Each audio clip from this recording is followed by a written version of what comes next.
babes, Adelina here, and welcome to my clay pin video. I'm so excited. I recently purchased this whole box of sculpty clay. I grabbed a little bit and decided to create my own clay pins. I've been seeing so many wonderful creators on YouTube, Twitter, Instagram create wonderful vases and flower pots and mugs, and of course, their own adorable clay pins. So I decided to make my own. I didn't have a roller or anything to use to roll out the clay, so I used a dry erase marker. I mean, the only thing I have is the tortilla roller that we used to make homemade tortillas, but I didn't want to use that. I got on Procreate on my tablet and created these little digital paintings of Mipple, and they are the fairies from the Fatariwa Pretty Cure series. If you magical babes don't know what Pretty Cure is, it's basically a magical girl mecha series where it's just like every year is a new magical girl series, but it's still like they're Pretty Cures. And I honestly love and adore this series so much. I'm a little biased because Fatariwa Pretty Cure was the first series I ever saw years ago, so I adore that season so much. So of course I had to start off with creating the first season's fairies if I wanted to create fairies of each and every season. At least that's my goal. Not many creators create fan art of Pretty Cure, so I decided, well, why not myself? I've always wanted clay pins or like enamel pins or acrylic charms or prints of Pretty Cure. I adore Pretty Cure so much that I really wouldn't mind if I had a whole hallway filled with Pretty Cure fan art. I would honestly love that so much.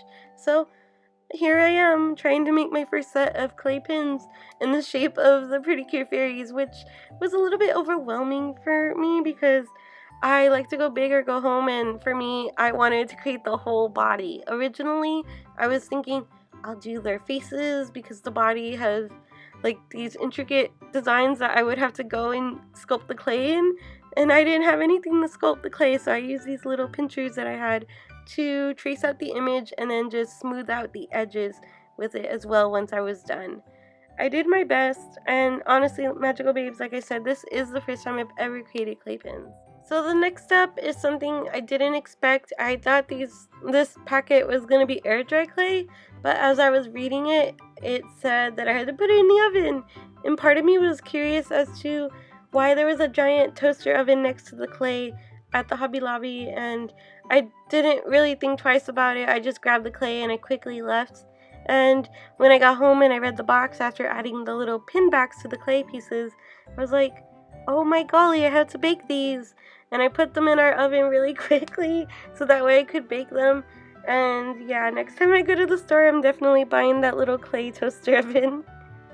So after I put them in the oven, I waited at least, I want to say an hour or two before I started painting them. I put them on this foam piece that I got from a packaging from an order I ordered like a few months ago. And so I kept it just in case I needed it for my shop. And I did. I ended up getting little pieces of paper after painting all of the bodies the solid color that they are, and I put a piece of clay on the pin back, and of course I put the back of the clay onto the piece of paper so I could easily move each pin around and paint all the intricate little tedious details on each pin. It was a lot of fun for me, and honestly painting the pins was the easiest to do for me. When I was sculpting out the bodies for them, that was kind of hard for me because I didn't know if it was going to come out right, and I was worried if I put it in the oven that what if they fall off, like the little tails, the little ears, the little patitas, or the hands. I was just worried. But anyways, it was all fine, and I was so happy. I got this UV resin from Amazon. I put it in a little plastic shot glass cup I got from the dollar store. They're like 20, they're a pack of 20, so I always buy them whenever I need them for like resin and adding glitter and things like that. The first batch of UV resin, because I knew I had to do at least 2 to 3 coats of UV resin to make these pins as smooth and lovely as possible.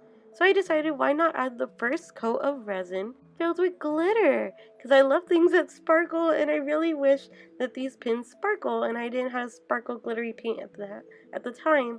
So I decided just to add the glitter to the first layer of UV resin, and they came out so cute. I really love them. It was a little tedious trying to put the UV resin on each pin, because as I was doing it, I was using the UV light trying to make it a little bit tacky before I put them all out in the sun, because I didn't want it to over drip so much that I wouldn't be able to sand the back I mean, of course I was gonna dome the back as well, but I didn't want to dome it so much that you wouldn't be able to use the pin at all, so yeah. This is me. I'm painting the last set of pins with UV resin, and I'm so happy. Later on, I just go and I put them out in the sun, and I leave them outside for about 20 to 30 minutes. Now remember, Magical Babes, if you ever use UV resin or any type of resin, please be sure to use a mask and wear gloves, because resin is a chemical and you can hurt yourself and your respiratory system and anyone around you that also inhales it. So please be safe, Magical Babes.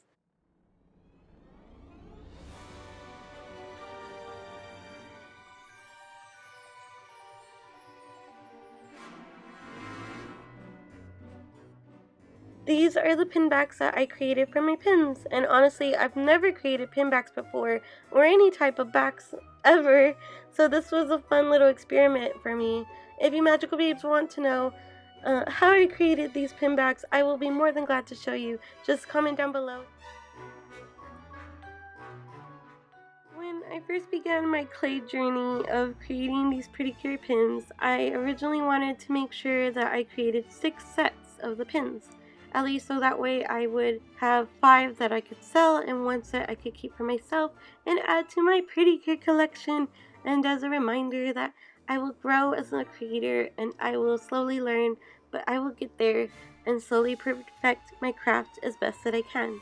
And yeah, now they're on display with my little pretty cure merch. I'm so happy. I decided to create 2 sets of all 4 fairies, and the other sets are going to be sold individually in case you Magical Babes had your own favorite fairy that you wanted to purchase.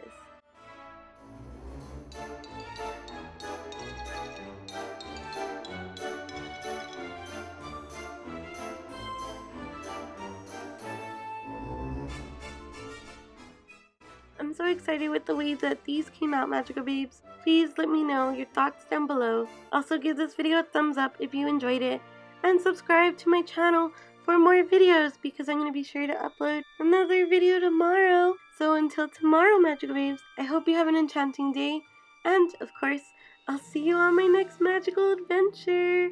Goodbye!